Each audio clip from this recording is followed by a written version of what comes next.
Hello everyone, welcome to Upasthapana YouTube channel. I am Vinod Kumar, Faculty of English.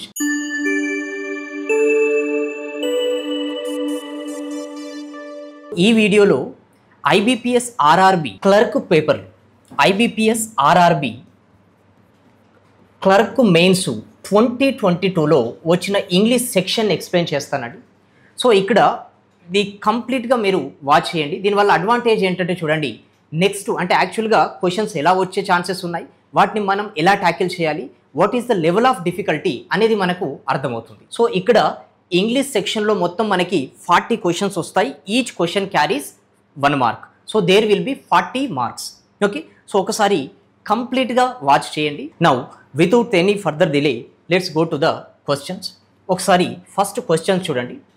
Instruction చూస్తే given below are 5 sentences with 4 words highlighted in each sentence. One of these words may be the misspelled form of a word. So ఇక్కడ మనకి అర్థమైంది ఏంటంటే చూడండి, spelling mistake ఉంది. అంటే ఇచ్చిన క్వశ్చన్ని కొన్ని పార్ట్స్గా డివైడ్ చేశాడు. ఏంటంటే కొన్ని క్వశ్చన్స్ అన్నీ కూడా హైలైటెడ్ ఫామ్లో ఉన్నాయి. హైలైటెడ్ ఫామ్లో ఉన్న వర్డే ఏదో ఒకటి కరెక్ట్గా స్పెల్లింగ్ లేదు. ఏదైతే కరెక్ట్గా స్పెల్లింగ్ లేదో then that word will be our answer. ఒకసారి చూడండి. సో ఇక్కడ the audacious mountaineer embarked on a perilous expedition to scale the formidable peak.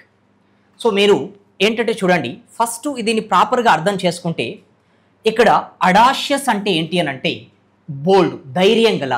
Mountaineer అంటే ఏంటండి, పర్వతారోహితుడు. ఓకే, ఎవరైతే పర్వతాలు ఎక్కే ఛాన్స్ ఉందో వాళ్ళు మౌంటైనీర్ అని అంటాం. సో ఎంబార్క్డ్, స్టార్టెడ్ అని మీనింగ్ ఇక్కడ. ఆన్ ఏ పెరిలస్, పెరిలస్ అంటే ఇక్కడ డిఫికల్ట్ అని మీనింగ్. ఎక్స్పెడిషన్ అంటే సాహసయాత్ర.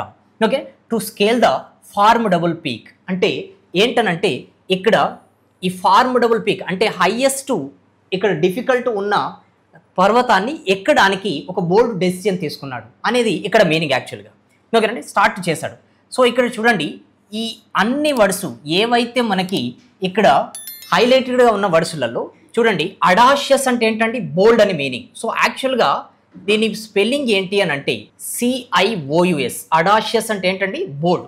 ఓకేనండి, CIOUS. యాక్చువల్గా ఏమి ఇచ్చాడు ఇక్కడ, CIUOS ఇచ్చారు. అంటే ఓ ఇటు వచ్చింది, యు అటు వెళ్ళింది. ఓకేనండి, సో ఎక్కడ ఉందండి స్పెల్లింగ్ మిస్టేక్ అనేది అడాషియస్లో ఉంది. ఓకేనండి, కాబట్టి part A is our answer. మీరు ఇక్కడ లెవెల్ ఆఫ్ డిఫికల్టీని కనుక అబ్జర్వ్ చేసేది ఉంటే level of difficulty easy to మోడరేటే ఉంది. IBPS RRB క్లర్క్ అనేది ఓకేనండి అంత లెవెల్ ఆఫ్ డిఫికల్టీ ఎక్కువగా రాదు. ఓకేనండి, మీడియంలోనే వస్తుంది. మినిమం మీరు హాఫ్ లెవెల్లో గ్రామటికల్గా ఉన్నా ఓకేనండి, లేదంటే వొకాబులరీ పైన కొంతవరకు గ్రిప్ ఉన్నా వీటిని ఈజీగా చేయొచ్చు. సో ఒక్క దగ్గర ఎర్రర్ ఉంటుందండి, కాబట్టి మనకి part A is our answer. Next question చూడండి. The convoluted legal jargon in the contract was difficult to decipher without legal expertise. So decipher అని అంటే ఏంటనంటే అండర్స్టాండ్ చేసుకోవడం. ఇక్కడ ఉన్న మీనింగ్ ఏంటంటే చూడండి, కన్వల్యూటెడ్ అంటే ఇక్కడ డిఫికల్ట్. ఓకేనండి, difficult legal jargon in the contract. ఇక్కడ ఏంటంటే చూడండి, A and B for example ఒక కాంట్రాక్టు సైన్ చేశారు. ఆ కాంట్రాక్ట్లో ఉన్నవి ఏంటంటే ఫర్ ఎగ్జాంపుల్ చూడండి, లీగల్ ఫీల్డ్ ఉంది. ఓకేనండి, లీగల్ ఫీల్డ్ ఉంది. ఫర్ ఎగ్జాంపుల్ లా చదివిన వాళ్ళకే కొంత టర్మినాలజీ అర్థమవుతుంది, అంటే నార్మల్ వాళ్ళకి అర్థం కాదు. ఫర్ ఎగ్జాంపుల్ మెడిసిన్ ఉంది. ఓకేనండి, డాక్టర్లకే కొన్ని టర్మినాలజీ అర్థమవుతుంది, అంటే కొన్ని వర్డ్స్ అర్థమవుతాయి. ఏంటనంటే ఆ స్పెషల్ ఫీల్డ్లో ఉన్న వర్డ్స్ అన్నిటిని కూడా ఆ స్పెషల్ ఫీల్డ్ చదివిన వాళ్ళకి మాత్రమే అర్థమవుతాయి. ఓకేనండి, అలాంటి వర్డ్స్ని ఏమంటామనంటే ఇక్కడ జార్గాన్స్ అని అంటాం. ఏమంటామండి, జార్గాన్స్ అని అంటాం. అంటే జార్గాన్స్ అని అంటే ఒక స్పెషల్ ఫీల్డ్లో ఉండే వర్డ్స్ అన్నట్టు ఆ టర్మినాలజీ. ఆ లీగల్ ఎక్స్పర్ట్ లేకపోతే అవి మనకు అర్థం కావు అని మీనింగ్ ఇస్తున్నాడు. సో ఇక్కడ చూడండి, మనకి ఏమి ఇచ్చారండి, జాగ్రాన్ అని ఇచ్చాడు. ఓకే అంటే యాక్చువల్గా ఏం రావాలి, జార్గాన్ అని రావాలి. అక్కడ జాగ్రాన్ అని ఇచ్చాడు. అంటే మిస్టేక్ ఎక్కడ ఉంది, పార్ట్ బిలో మనకి ఎర్రర్ ఉంది. ఓకేనండి, సో పార్ట్ బిలో ఎర్రర్ ఉంది కాబట్టి ఆన్సర్ ఏంటండి, B. So if you observe the level of difficulty అండి, it is again moderate. Next question చూడండి. The ubiquitous use of technology has catalysed a paradigm shift in the way we communicate. ఓకేనా, so ఇక్కడ మనకి ఇలాంటి questions చేయడానికి చూడండి, meaning understand కావాల్సిన అవసరం లేదు. జనరల్గా మనకి ఏం కావాలంటే చూడండి, యాక్చువల్గా అక్కడ ఏ వర్డ్ మిస్స్పెల్డ్ ఉంది అంటే ఏది రాంగ్గా ఉంది ఐడెంటిఫై చేస్తే సరిపోతుంది. అక్కడ మీనింగ్ మనల్ని అడగడం లేదు. సో ఇక్కడ యుబిక్యూటస్ అని అంటే ఏంటంటే సర్వవ్యాప్తి, ఎక్కడికి వెళ్ళినా ఉండేది యుబిక్యూటస్ అని అంటారు. ఓకేనండి. సో వీళ్ళు ఎక్కడికి వెళ్ళినా కనపడుతున్నారు అనే జనరల్ టర్మ్ ఉంటుంది. So ubiquitous persons. Okay. So ఇక్కడ మనకి ఏంటంటే చూడండి, యాక్చువల్గా మీనింగు ఇక్కడ పారాడిగ్. ఓకేనండి. పారాడిజ్మ్ అని అంటారు. ఓకేనండి. సో పారాడిగ్మ్ అనేది ఇక్కడ ఏంటండి, సో ఇక్కడ DGIM ఈ అనేది ఉండదు. ఓకేనండి. సో ఈ అనేది ఉండదు అంటే పార్ట్ సిలో మనకి ఎర్రర్ ఉంది. ఓకేనండి. పార్ట్ సిలో ఎర్రర్ ఉంది. ఇదంతా కూడా స్పెల్లింగ్ మిస్టేక్ అండి. జనరల్గా పీఓలో అప్పుడప్పుడు ప్రిలిమినరీ ఎగ్జామ్లోనే వస్తాయి. ఓకేనండి. సో ఇక్కడ మెయిన్స్లో వచ్చాయి. ఇది 2022లో. So level of difficulty is moderate.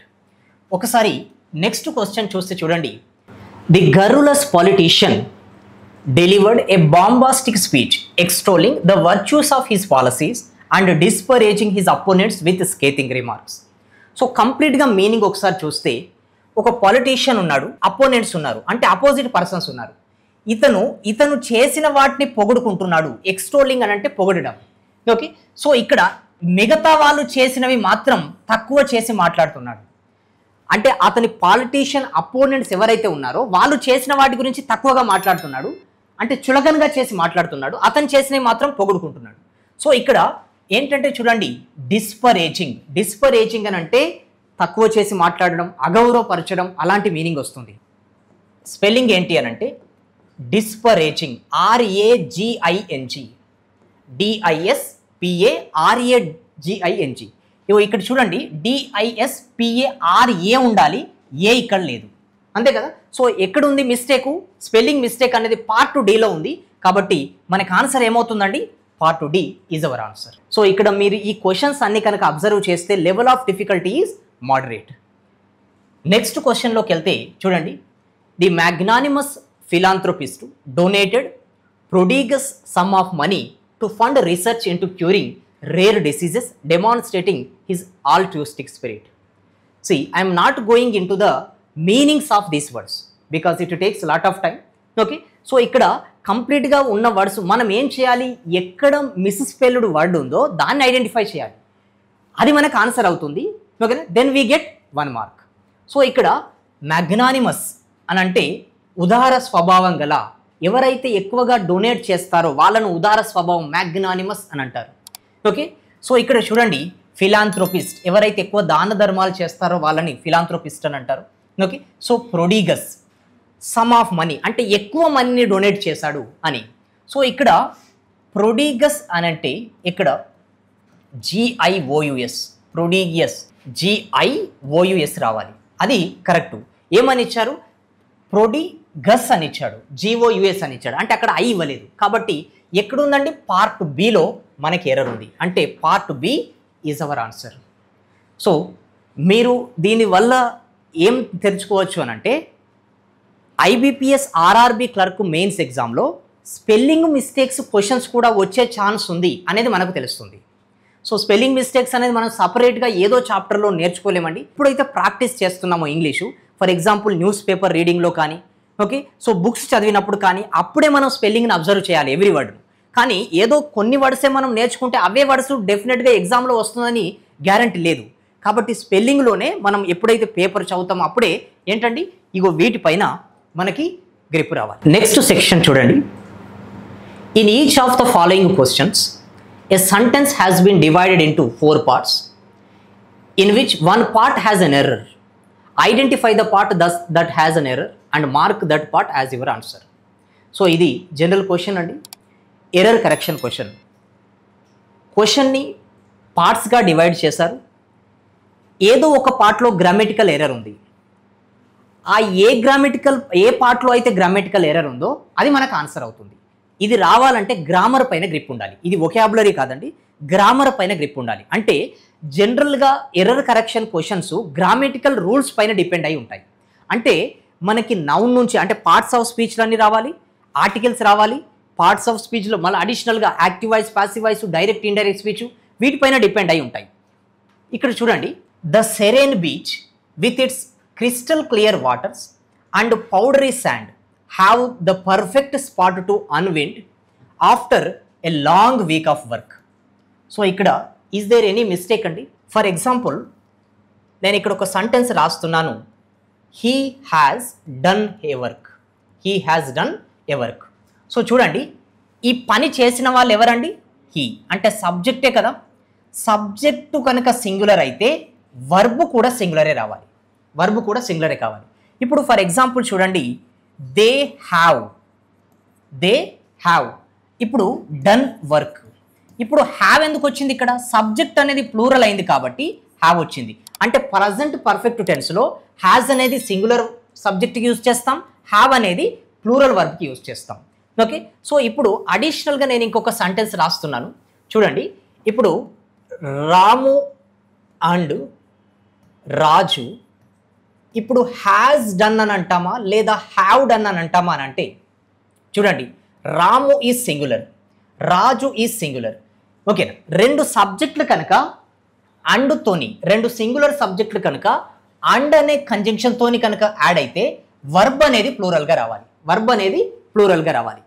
Other rule చూడండి, if two or more subjects, ఇప్పుడు Raju with his parents, with his parents, parents has have gone. Okay, అంటే రాజు వాళ్ళ పేరెంట్స్తోని కలిసి వెళ్ళాడు అని. ఇప్పుడు మరి ఇక్కడ చూడండి, వర్బ్ ఏదండి? హ్యాజ్ రావాలా హ్యావ్ రావాలని అంటే ఇప్పుడు వెళ్ళిన వాళ్ళు ఎవరు? ఒకటి రాజు సింగులర్ కదా. ఓకే, ఇంకెవరు? పేరెంట్స్, హిజ్ పేరెంట్స్, ఇంకొకరు కూడా సబ్జెక్టే కదా. ఓకే, రెండు లేదా అంతకంటే ఎక్కువ సబ్జెక్టులు విత్తో కానీ అలాంగ్ విత్తో కానీ టుగెదర్ విత్తో కానీ జైన్ అయితే ఈ వర్బ్ ఎలా ఉండాలనంటే ఫస్ట్ ఉన్న సబ్జెక్టు ప్రకారం ఉండాలి. అంటే ఫస్ట్ ఉన్న సబ్జెక్ట్ కనుక సింగులర్ అయితే verb should be singular. If the first mentioned subject is plural then verb should also be plural. ఇప్పుడు ఇక్కడ చూడండి, ఎవరి గురించి చెప్తున్నామండి?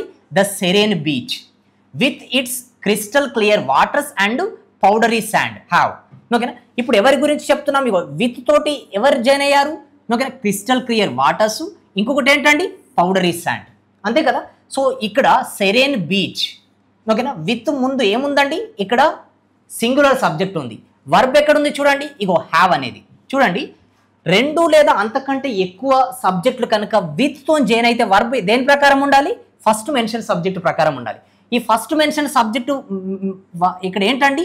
The serene beach. బీచ్ అంటే సింగులరే కదా, సింగులర్ కాబట్టి ఏం రావాలి? హ్యాజ్ అనేది రావాలి. ఇక్కడ హ్యావ్ అనేది ఇచ్చాడు.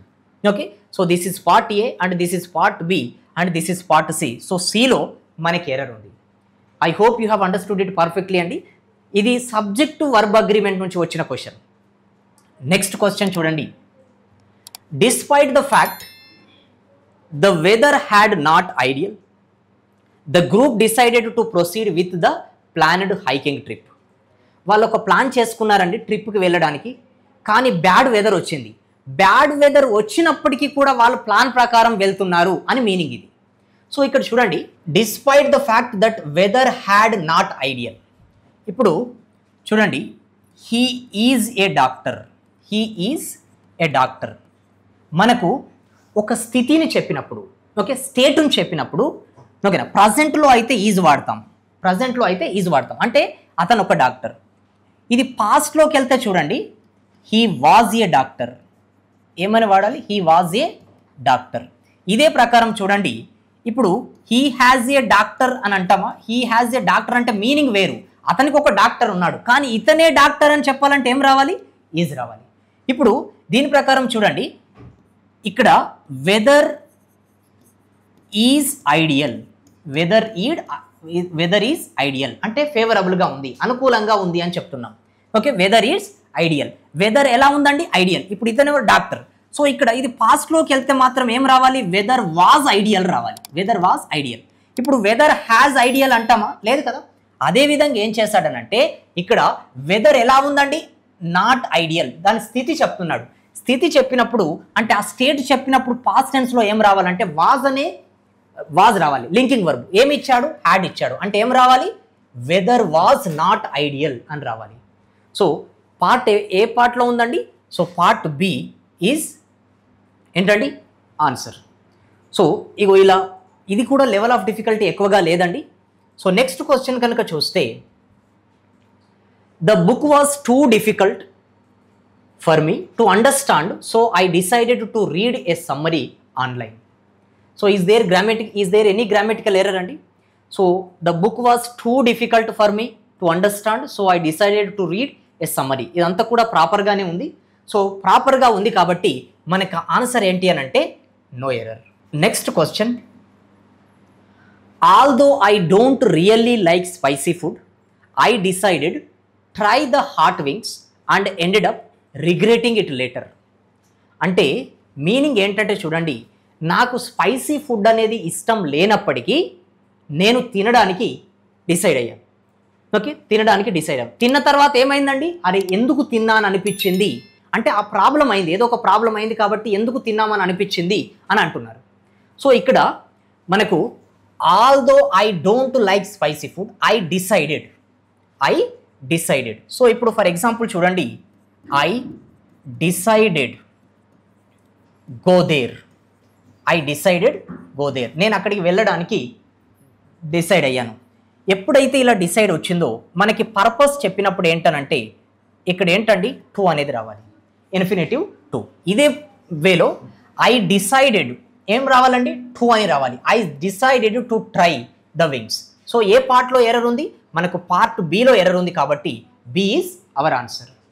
So if you observe these questions అండి, the level of difficulty is moderate. So కొంతవరకు మనకి గ్రామర్ గ్రిప్ ఉన్నా కూడా వీటిని ఈజీగా చేయవచ్చు. మరి ఇదే level of difficulty compulsory next వస్తుందా అంటే మనం చెప్పలేం. ఇంతకంటే తక్కువ రావచ్చు, ఇదే రావచ్చు, ఇంతకంటే ఇంకా ఎక్కువ కూడా రావచ్చు. ఓకే, సో కాబట్టి ఏంటంటే దీనివల్ల ఏంటంటే మనకి క్వశ్చన్స్ ఎలా వస్తాయి అనేది మాత్రం మనకి తెలుస్తుంది. So if we go to the next question చూడండి, సారా had always dreamed of travelling the world but she never imagined she will end up living in a small village in rural Italy. ఒక person Sara ఏమనుకున్నారండి, ఎప్పటికి కూడా నేను world అంతా తిరిగి వస్తామని కలలు కనేవారట. కానీ ఏమైంది, ఇప్పుడు రూరల్ విలేజ్లో ఒకటే స్మాల్ విలేజ్లో ఎప్పటికి ఉంటున్నారు అంటే ఆమె ఎలా అయితే కలలు కందో ఆ విధంగా జరగలేదు అని ఇస్తున్నారు.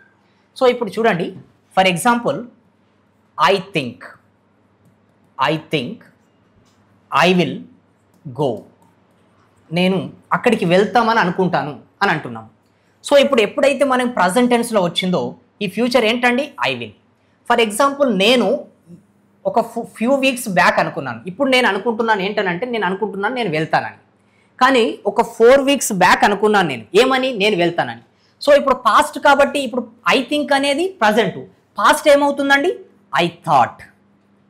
పాస్ట్ ఏమవుతుంది, ఐ థాట్. చూడండి నేను ఇక్కడ డైరెక్ట్గా మీకు క్వశ్చన్ ఎక్స్ప్లెయిన్ చేస్తున్నాను. Okay, so I thought. ఎప్పుడైతే ఇలా పాస్ట్లో హ్యాబిట్స్ చెప్తామో అప్పుడు విల్ అనేది వుడ్గా మారుతుంది. ఏమవుతుందండి, would. I thought I would go అంటే ఇది ప్రజెంట్, పాస్ట్లోకి మారినప్పుడు ఇలా అవుతుంది, I thought I would go. ఇది డైరెక్ట్ ఇండైరెక్ట్ స్పీచ్లో కూడా మీకు వస్తుంది. అంటే ఇక్కడ చూడండి, సారా హ్యాడ్ ఆల్వేస్ డ్రీమ్డ్. హ్యాడ్ వచ్చింది కాబట్టి పాస్ట్ పర్ఫెక్టే కదా, పాస్ట్ పర్ఫెక్ట్లో అంటే పాస్ట్లో అనుకున్నారు ఏమని, నేను ప్రపంచం అంతా తిరిగి వస్తాను. కానీ ఏమైంది, రూరల్ లైఫ్లోనే ఉంది. సో ఇదంతా కూడా పాస్ట్లో జరిగింది కాబట్టి ఏంటండి, of travelling the world but she never imagined she will end up. Okay, ఇక్కడ విల్ వచ్చింది కదా, ఇదంతా పాస్ట్ కాబట్టి విల్ ఎందులోకి మారుతుందండి, వుడ్లోకి మారుతుంది. అంటే పార్ట్ సిలో మనకి ఎర్రర్ ఉంది కాబట్టి ఆన్సర్ ఈజ్ సి. సో ఇలాంటి ఇది కొంచెం అంటే ఇంతకుముందు క్వశ్చన్స్ కంటే కొంచెం లెవెల్ ఆఫ్ డిఫికల్టీ కొంచెం ఇంక్రీజ్ అయింది. సో నెక్స్ట్ క్వశ్చన్ కనుక చూస్తే, obesity is complex health issue that requires. ఇప్పుడు చూడండి, దట్ రిక్వైర్స్ అని అంటే ఈ దట్ ఎవరండి, హెల్త్ ఇష్యూ అంతే కదా. సో దట్ రిక్వైర్స్ అని అంటున్నాం కాబట్టి దట్ రిక్వైర్స్. ఇప్పుడు ఇది రిలేటివ్ ప్రొనౌన్స్ అని అంటాం. ఇది ఏంటండి, రిలేటివ్ ప్రొనౌన్. ఈ రిక్వైర్స్ అనేది ఎప్పుడైతే సింగులర్ వచ్చిందో అది V5. రిక్వైర్డ్ V5 అని అంటే ఏంటండి, సింగులర్కి యూజ్ చేస్తాం. అంటే ఈ దట్ అనేది ఎవరి గురించి చెప్తుంది, ఈ ఇష్యూ గురించి చెప్తుంది. అంటే రిక్వైర్స్ ఇది సింగులర్ కాబట్టి, ఇష్యూ అనేది సింగులరే కదా, సింగులర్ కాబట్టి దట్ రిక్వైర్స్ అని వాడాం. దీనికి ఒక స్పెషల్ రోల్ ఉంటుందండి. So it takes lot of time. ఇది టెన్స్ రిలేటెడ్గా క్వశ్చన్ ఉంది కాబట్టి మీకు చాప్టర్ వీడియోస్లలో నేను ఇది డిస్కస్ చేస్తాను. సో ఇక్కడ మనకి దట్ అనేది ఎవరి గురించి చెప్తుందండి, ఇష్యూ గురించి.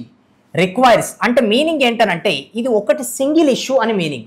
సింగిల్ అనేది వచ్చింది కాబట్టి ఇక్కడ ఇదంతా కూడా ఒకటే ఫ్రేజ్, కాంప్లెక్స్ హెల్త్ ఇష్యూ, ఇదంతా కూడా ఒకటే. అంటే ఎన్ని ఇష్యూలు ఉన్నాయి? Single issue. సింగిల్ ఇష్యూ ఉన్నప్పుడు ఏదైనా మనకి సింగిల్ అయినప్పుడు ఆర్టికల్, ఇండెఫినెట్ ఆర్టికల్ ఏ అనేది ఉంచాలి. అంటే obesity is a complex health issue that requires అనేది ఇక్కడ మీనింగ్. ఫర్ ఎగ్జాంపుల్ ఇది ప్లూరల్ అయింది అనుకోండి, అప్పుడు రిక్వైర్స్ అనేది రాదు, ఇది అప్పుడు ఏమొస్తుంది? V1 వస్తుంది. కానీ ఇక్కడ రిక్వైర్స్ అనేది ఉంది కాబట్టి మనకు ఇక్కడ ఇండెఫినెట్ ఆర్టికల్ ఏ అనేది రావాలి. అంటే ఈ ఎర్రర్ ఎక్కడ ఉందండి?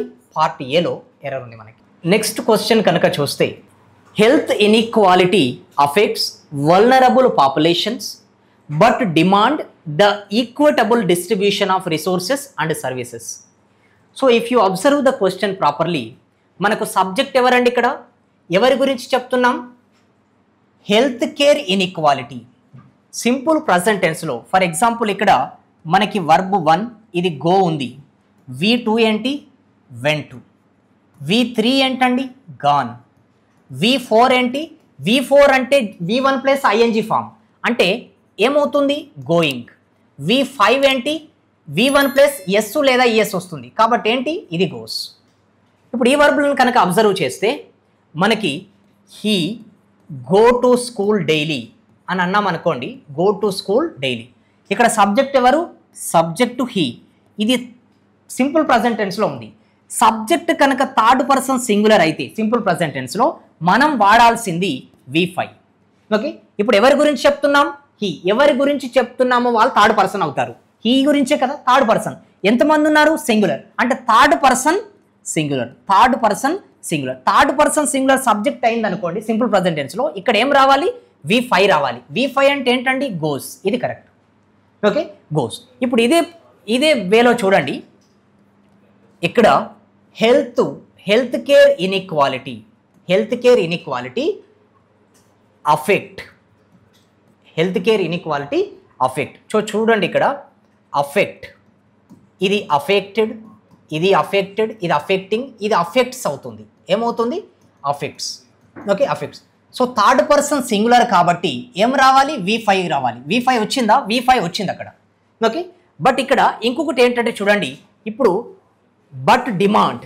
ఎవరు డిమాండ్ చేస్తారు? హెల్త్ కేర్ ఇన్ఈక్వాలిటీ డిమాండ్ చేస్తుంది. ఏం డిమాండ్ చేస్తుందంటే equitable distribution of resources and services.